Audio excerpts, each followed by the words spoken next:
Okay, continuing with step 19, we did bring this around with a rubber mallet just enough to loosen up the plate here.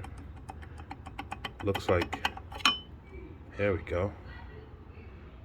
This is what comes out. And just for safety, we're gonna put it upside down. And this is what we are left with. As you can see, the block is beginning to crack open on both sides. What we're going to do here is first we're going to move this over to the side. We're going to lay the engine back down. Let's see if I can do this with one hand. We're going to slowly lay it on its side. Oh, there we go. Nice and easy, big baby. And here we have 4 more screws on the bottom. So we will remove those 4 screws as well. I think whatever these 4 screws are, they're literally directly over the split here. And so it's going to be a problem. We're going to go ahead and address that now.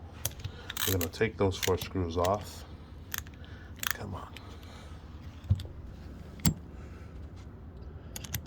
There we go.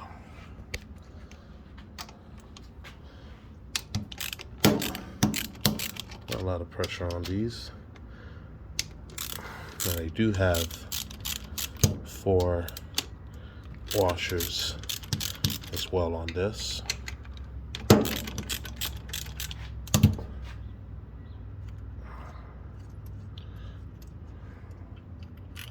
There we go, so that's 1.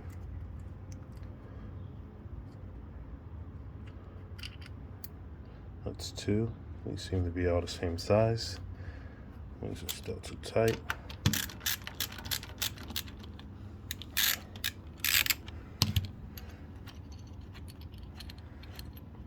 Okay, that's number 3.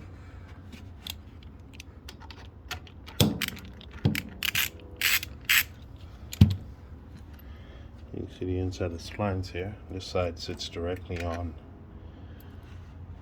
the other end on the bolt. I'm going to just rock this. Looks like that's enough for us to get it moving.